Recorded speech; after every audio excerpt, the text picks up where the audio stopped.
but Portenoy began talking to plaintiffs' lawyers as early as January 2018 and later struck a deal with the plaintiffs to serve as a cooperating witness, the records show.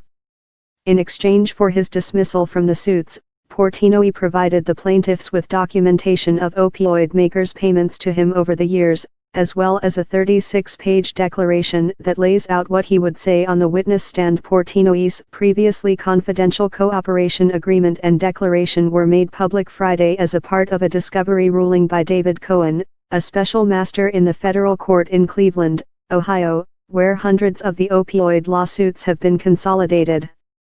In an email, Cohen said it was possible the records should have been filed under seal out of public view. Their disclosure offers a glimpse into the largely secretive evidence-gathering phase of the litigation. Purdue executives have said the privately held company is considering bankruptcy in the face of its potential liability. The company avoided having to stand as a defendant in a trial scheduled for May in Oklahoma by agreeing to pay the state $270 million. Portenoy could not be reached for comment. His lawyer did not immediately respond to an email seeking comment.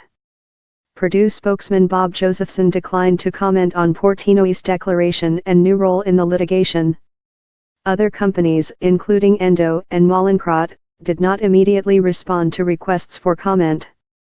Portenoy, who has held leadership positions at Memorial Sloan Kettering Cancer Center and Mount Sinai Beth Israel, was among the first physicians to espouse opioids as an option for the treatment of chronic pain, a condition that afflicts tens of millions of Americans, in medical journal articles published in the 1980s and 1990s.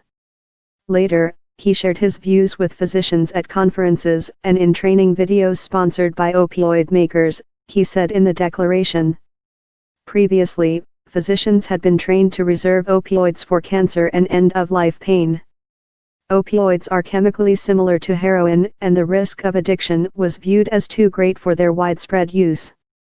In his declaration, Portenoy said he never altered his positions because of opioid makers' payments for research, speeches, consulting and other work. But, he said, the companies paid only for work that supported their interests and cited it selectively to promote opioids by referencing the positive statements that I made repeatedly without providing the background, analysis of the literature, and cautions that accompanied these positive statements. These unbalanced communications encouraged the prescribing of opioids to patients unsuited for them and by physicians who lacked the skills to manage addiction, abuse and overdose, Portenoy said. All of this, he concluded, contributed to the rising incidence of drug addiction and overdoses. Opioids are involved in about 50,000 deaths a year in the United States.